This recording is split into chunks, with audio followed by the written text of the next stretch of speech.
নমস্কার বন্ধুরা, good morning. আজকে শরীরটা তেমন বেশি ভালো লাগতেছে না, কেমন যেন লাগতেছে। সকালে উঠে মানে মুখ টুক ধুয়ে ফ্রেশ হয়ে এক গ্লাস জল খেয়ে তারপরে চলে গেছি যে সিঁড়িটা ঝাড়ু দিয়ে।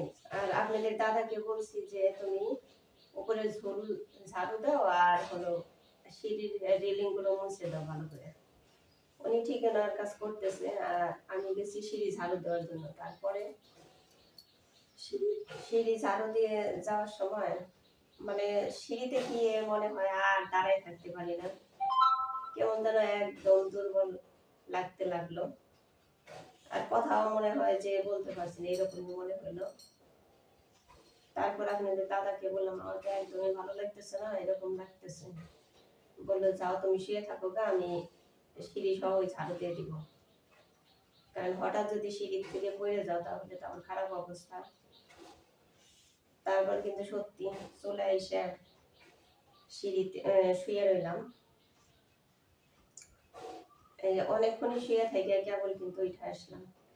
তারপর আবার আপনাদের দাদা কিন্তু আমার সাথেই করে যে তুমি কি চালাকি করে আমাকে দিয়ে কাজ করে না নাকি, তুমি এসে শুয়ে রইছ।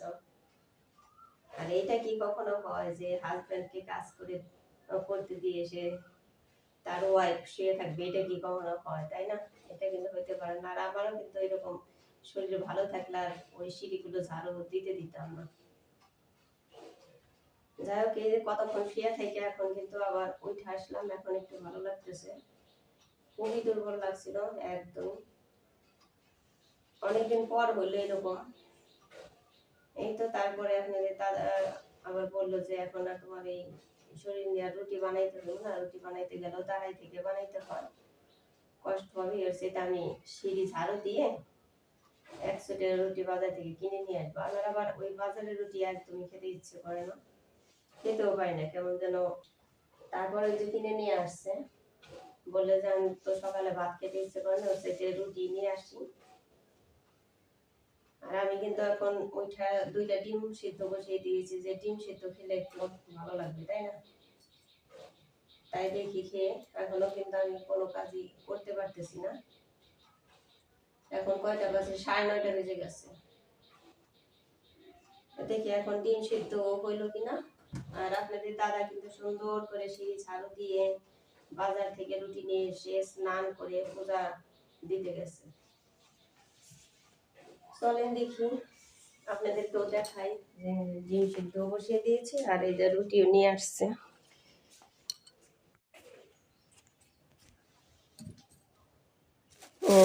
রুটি নিয়ে আসছে, ডাল ডাল এনেছে, আর হলো আলাদা আবার এই যে ডাল ভাজি, মানে সবজি দিয়ে মিশানো এক পদ এনেছে। আমি বলছি যে শুধু আমার জন্য শুধু ডাল এনো, কারণ আমার বাজারেটা একদমই খেতে ইচ্ছে করে না। আর এই যে রুটি, কেমন জানো অনেকে আছে না যে বাজারের জিনিস খেতে খুব পছন্দ করে, কিন্তু আমার না খেতে ইচ্ছে করে না। এই যে রুটি এনেছে, যাই হোক পূজা দিয়ে আসলে পরেই কিন্তু খাবো।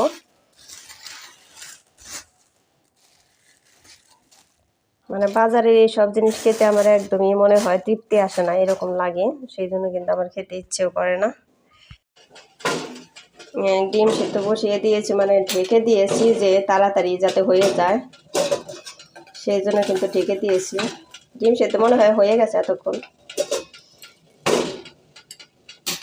বন্ধ করে দিলাম। চলেন যাই দেখি আপনাদেরকে একটু সিঁড়ি দেখাই, কত সুন্দর করে পরিষ্কার করেছে। এই যে দেখেন, একদম 4 তলায় থেকে নিচতলা পর্যন্ত করেছে। এখন আর নিচে যাব না, এই যে দেখাইলাম, এই দেখেন।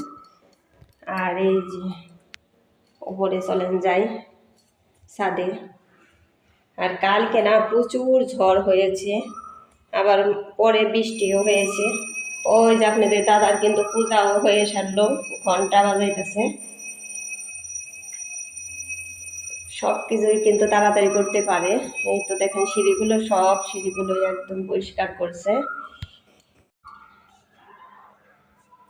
এখন আর উপরেও যাবো না, একদম 4 তলায় থেকে কিন্তু পরিষ্কার হয়ে গেছে।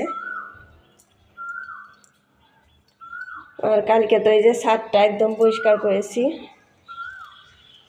আর আজকে আবহাওয়া একদমই ঠান্ডা ঠান্ডা, কালকে রাত্রে প্রচুর ঝড় হয়েছে, আবার সাথে বৃষ্টিও হয়েছে, এই জন্য কিন্তু ঠান্ডা ঠান্ডা আবহাওয়া, ভালোই ঠান্ডা। আর দেখি আপনাদের দাদা তো পূজা আর বাস এই গেলেন, ওই যে পূজা প্রায় হয়ে গেছে। আর দেখেন এই যে আমাদের গাছে কত আম পড়ে আছে, এই যে আমগুলো মনে হয় সবই পড়ে যাবে, ওই দেখেন অবস্থা, ওই শুধু আমের ডাটা কিন্তু দেখা যাচ্ছে, ওই যে আমগুলো সব পড়ে যাচ্ছে ঝরে।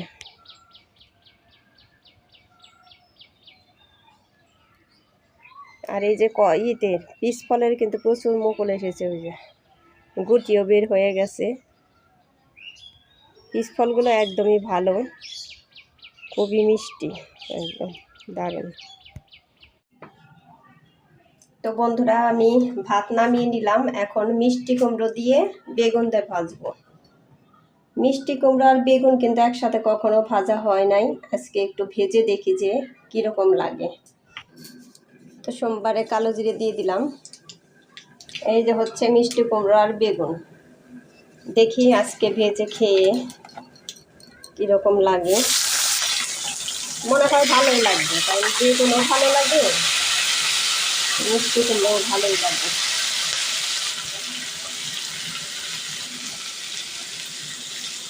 একটু চিনিও দিয়ে দিলাম।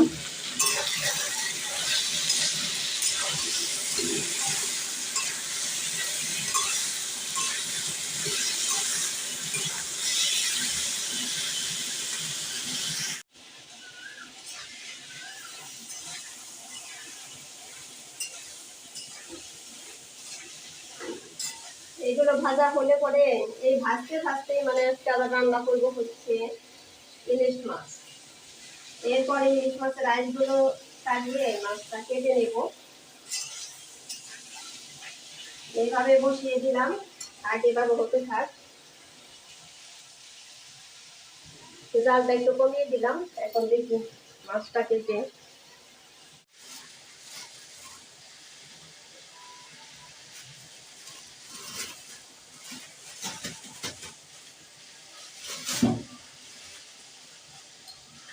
মাছটা তেমন খুব বেশি বড় না,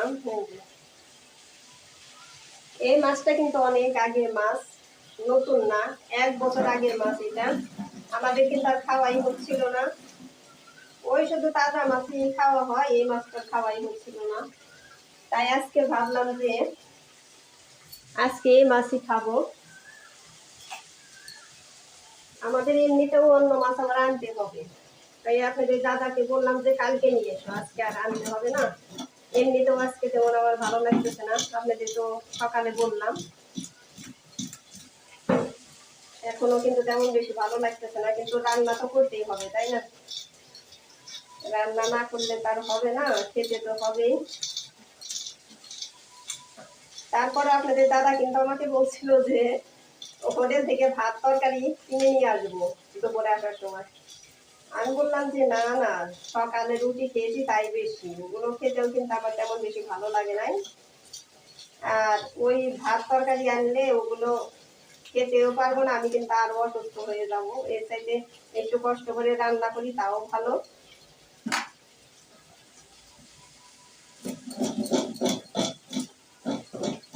ঠিক আছে বন্ধুরা, এটা কেটে ধুয়ে নেই, আবার আপনাদের সাথে দেখা করবো।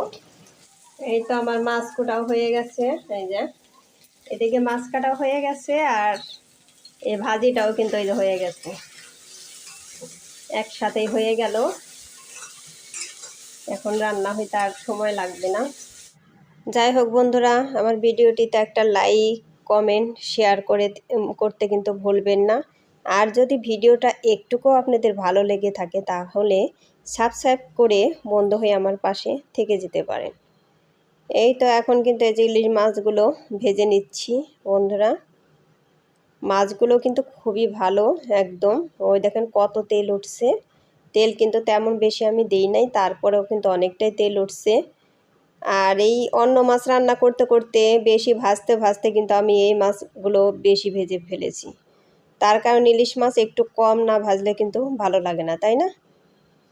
এরপরে বাকিগুলো একটু তাড়াতাড়ি উঠিয়ে নেব, কারণ ইলিশ মাছ তো না ভাজলেও চলে। আমার ভাজা আগেরগুলো একটু বেশি হয়ে গেছে, ওই দেখেন অনেকটাই তেল উঠেছে। এখন এই তো জিরে আর হলো কালো জিরে সোমবার দিয়ে দিলাম, কারণ বেগুন আছে যেহেতু, সেই জন্য তো কালো জিরে দিতেই হবে, তা না হলে তো গন্ধটা ভালো আসবে না। এই তো একটু আলুগুলো ভালো করে ভেজে তারপরে কিন্তু আমি বেগুনগুলো দিয়ে দিলাম। এখন একসাথে ভালো করে ভেজে নেব, তারপর তো পরিমাণ মতো ঝোল দিয়ে দেব। এইভাবে ইলিশ মাছ রান্না করলে কিন্তু দারুণ হয়, খুবই ভালো লাগে। বেগুন আর আলু দিয়ে রান্না করলে ইলিশ মাছের ঝোলটা কিন্তু দারুণ হয়, আর গন্ধটা দারুণ আসতেছে। ইলিশ মাছটা খুবই ভালো ছিল। দিয়ে দেব, এই তো দিয়ে দিচ্ছি। মাছগুলো দিয়ে তারপরে আবার জাল দিতে থাকবো। এই তো বন্ধুরা, আমার মাছগুলো দেওয়া কিন্তু হয়ে গেছে, আর পুরা মাছটাই কিন্তু রান্না করে নিলাম, কারণ বাটিতে রেখে দেবো, এটা তো জানেনই। এই তো আমি জিরে গুঁড়ো দিয়ে দিলাম। আমার তরকারিটা কিন্তু হয়ে গেছে। দারুণ মজা হয়েছিল আজকের তরকারিটা, আর ইলিশ মাছটা খুবই ভালো ছিল, একদমই ভালো। এই তো তরকারি হয়ে গেল, আর এখন কিন্তু 2 পিস মাছ আবার ভেজেও নিব। ইলিশ মাছ বলে কথা, তাই না? একটু ভাজা না খেলে কেমন হয়। এই তো সরিষার তেল দিয়ে কিন্তু মাছগুলো ভেজে নিচ্ছি। দারুণ গন্ধ আসতেছে মাছের, ইলিশ মাছের। এই তো এখন কিন্তু আমি প্লেটে উঠিয়ে নিলাম। আপনাদের দাদা আসলেই কিন্তু এখন খেতে বসে যাব, কারণ মাছ দেখে কিন্তু আর তর সইছে না। এই তো আমাদের এখন দুপুরের খাবার রেডি হয়ে গেছে, এখন আমরা কিন্তু খেয়ে নেব। সব কিছু রেডি। এই দেখেন তরকারি কিন্তু খুব সুন্দর হয়েছে দেখতে। ভিডিওটি এখানেই শেষ করলাম। Tata, bye bye.